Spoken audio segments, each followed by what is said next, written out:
चलिए 15वें अध्याय की कथा हम शुरू करते हैं। शांताकारं भुजगशयनं पद्मनाभं सुरेशं विश्वाधारं गगनसदृशं मेघवर्णं शुभांगं लक्ष्मीकान्तं कमलनयनं योगविद्यानगम्यं वंदे विष्णु भवभयहरं सर्वलोकैकनाथं। बोलिए विष्णु भगवान की जय। श्रुतिदेव कहने लगे कि वैशाख महात्म्य का फल मैं आगे और भी सुनाता हूँ।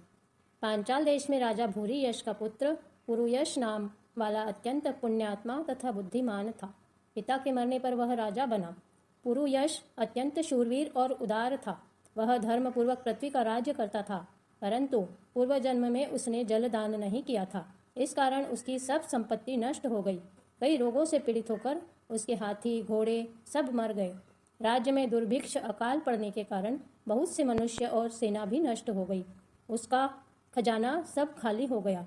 इस प्रकार उसको बलहीन देखकर उसके कई एक शत्रु राजाओं ने उस पर आक्रमण कर दिया। बेचारा राजा परास्त होकर अपनी शिखनी रानी और कुछ धात्रियों के साथ पर्वत की एक ऐसी गुफा में छिप गया जिसका रास्ता कोई नहीं जानता था। राजा ने बड़ी व्याकुलता से वहां पर 53 वर्ष व्यतीत किए। अब राजा के मन में यह चिंता उत्पन्न हुई कि मैं जन्म और कर्म से तो शुद्ध हूँ, सदैव माता पिता का साधन करता रहा हूँ, गुरु की भक्ति, साधु सेवा तथा धर्म में लगा ही रहता था। संपूर्ण प्राणियों में दयावान, देवताओं का भक्त और जितेंद्रिय रहा हूँ। मेरा भाई बंधु, पुत्र, मित्र और हितकारी कोई नहीं है। मैंने जन्म भी अच्छे कुल में लिया, परंतु न जाने मेरे सब पौरुष कहाँ गए। मैंने ऐसा कौन सा पाप किया है जिससे यह घोर दरिद्रता, पराजय हुई तथा वनवास के दुख सहने पड़ रहे हैं। इस प्रकार वह राजा अपने गुरु का स्मरण करने लगा। तब राजा के स्मरण करते ही 2 मुनीश्वर याज और उपयांजक नाम वाले वहां आकर उपस्थित हुए। राजा ने उनको देख सहसा खड़ा होकर भक्तिपूर्वक शीश नवाया। वनवास से दुखी राजा, चिन्ह से हीन, वन से मार्ग को न जानने वाला वह राजा थोड़ी देर तक चुपचाप खड़ा रहा और फिर रोता हुआ उनके चरणों में गिर गया। तब दोनों मुनियों ने पकड़कर राजा को उठाया। इसके पश्चात राजा ने वन के पुण्यों से विधिवत वन के पुष्पों से उनकी पूजा की। जब वह दोनों बैठ गए तो राजा ने बड़ी नम्रता से उनसे प्रश्न किया कि हे महाराज, मैं जन्म से तो शुद्ध हूँ, पितरों और देवताओं का पूजन भी करता हूँ, पाप से डरता हूँ, प्राणियों पर दयावान, गुरु की भक्ति में प्रीति रखने वाला हूँ। फिर क्या कारण है कि मैं ऐसा दरिद्री हो गया हूँ? मेरा सब कोष नष्ट हो गया, शत्रुओं ने मुझको जीत लिया। वन का वासी अकेला क्यों रह गया? मेरे पुत्र, पौत्र, भाई, बंधु, मित्र कोई नहीं रहा। मैं निष्पाप होकर राज्य कर रहा था, फिर भी मेरे राज्य में अकाल क्यों पड़ गया? इसका कारण आप विस्तार पूर्वक मुझसे कहिए। राजा के ऐसे वचन सुनकर थोड़ी देर सोचकर वह दोनों मुनि याज और उपयाजक कहने लगे कि हे राजन, तुम अपने दुख का कारण सुनो। पहले 10 जन्मों में तुम अत्यंत घोर पापी व्याध रहे हो। तब तुम अत्यंत कठोर हृदय, संपूर्ण जीवों की हिंसा करने वाले थे। इंद्रिय दमन और शांति तुम्हारे में लेश मात्र भी नहीं थी। जिह्वा से कभी भगवान का नाम मात्र भी नहीं लिया करते थे। भगवान के चरणों का तुमने कभी मन में ध्यान भी नहीं किया, न कभी परमेश्वर को प्रणाम किया। इसी प्रकार पापों में तेरे 9 जन्म बीत गए। 10वें जन्म में भी तू बड़ा कठोर हृदय व्याध का जन्म धारण कर प्राणियों को वध करने में यमराज के तुल्य था। दयाहीन, शास्त्रों से सदा दूसरे जीवों का हिंसा करने वाला, निर्जन वन में सार्थकों की हत्या करने वाला, गौड़ देश के जनों के मांस को खाने वाला, अपने हित की बात न सोचकर सदा इसी प्रकार समय बिताया करता था। मृग और पक्षियों के छोटे छोटे बच्चों का वध करने के कारण इस जन्म में तेरे संतान नहीं हुई। तूने बहुतों के साथ विश्वासघात किया, इसी से तेरे कोई भाई नहीं हुआ। तूने मार्ग में यात्रियों को अत्यंत कष्ट दिए, इस कारण तेरा कोई मित्र नहीं हुआ। साधु महात्माओं का तिरस्कार करने से तू शत्रुओं से पराजित हुआ। तूने कभी दान नहीं दिया, इसी से तू निर्धन हो गया। तू सदा उद्वेग में रहता था, इसी कारण तुझको देश निकाला हो गया। सबकी बुराई करने से तुझको अत्यंत दुख भोगना पड़ा। पूर्व जन्म में सदा क्रूर कर्म करने से तुझको भोजन नहीं मिलता। इन्हीं कर्मों द्वारा तेरा राज्य छिन गया। अब तेरे सत्कुल में जन्म लेने के कारण बताते हैं।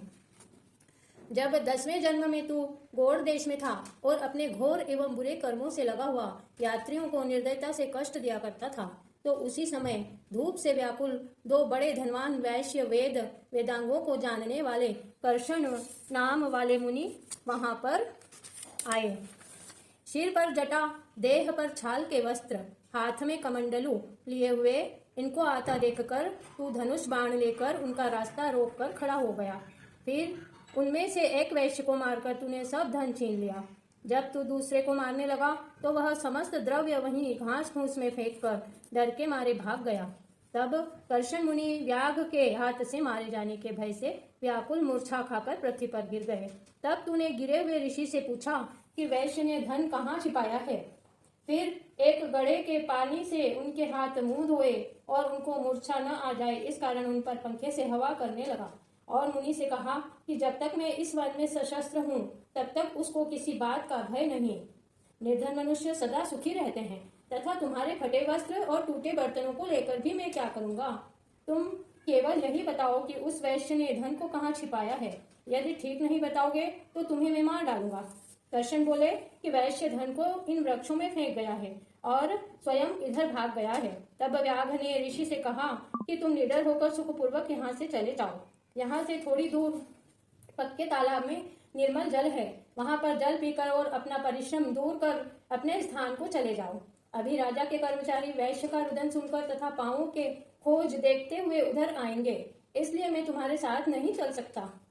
यह पंखा ले जाओ, इसकी हवा से कुछ गर्मी कम हो जाएगी। इस प्रकार तुम पंखा देकर गहन वन में चले गए। यद्यपि तुमने कार्यवश उसकी सेवा की थी, परंतु वैशाख मास की प्रचंड धूप में तुम्हारे द्वारा की गई इस सेवा के परिणाम स्वरूप तुम्हारा जन्म विशाल राज्य वंश में हुआ। यदि तेरी इच्छा अब सुख, राज्य, धन, धान्य, लक्ष्मी, स्वर्ग या सायुज्य मुक्ति पाने की है तो वैशाखोक्त धर्म करो, तुमको संपूर्ण सुख प्राप्त हो जाएंगे। इस मास का नाम माधव मास है और तृतीय का अक्षय तृतीया। इस दिन तुम तत्काल गाय गो ब्राह्मणों को दे दो, इससे तुम्हारे कोष भर जाएंगे। क्षत्रिय के दान से तुमको राज्य की प्राप्ति होगी। विधिवत स्नान कर माधव भगवान की पूजा कर दिव्य प्रतिमा के दान से तुम्हारी विजय होगी। यदि तुम्हारी इच्छा अपने समान पुत्रों की है तो तुम सब प्राणियों के हित के लिए प्याऊ लगवाओ। हे राजन, इन वैशाखोक्त सब धर्मों के करने से समस्त लोग तुम्हारे वश में हो जाएंगे और तुम निष्काम होकर फिर भगवान की प्रसन्नता के लिए इन धर्मों को करोगे तो साक्षात विष्णु तुमको दर्शन देंगे। जो मनुष्य इन कर्मों को करता है उसको अक्षय लोकों की प्राप्ति होती है, ऐसा पुराणों में लिखा है। हमने जो कुछ सुना और देखा है वह सब तुमको बतला दिया। इतना कहकर दोनों कुल पुरोहित, याज और उपायजक अपने अपने घर को चले गए। तब वह महापराक्रमी राजा कुल पुरोहितों के कथना अनुसार वैशाखोक्त धर्म और भगवान की पूजा करने लगा, जिसके प्रभाव से राजा ने अपनी बची हुई सेना को लेकर पांचाल नगरी में प्रवेश किया। उधर दूसरे राजा मिलकर इससे युद्ध करने लगे।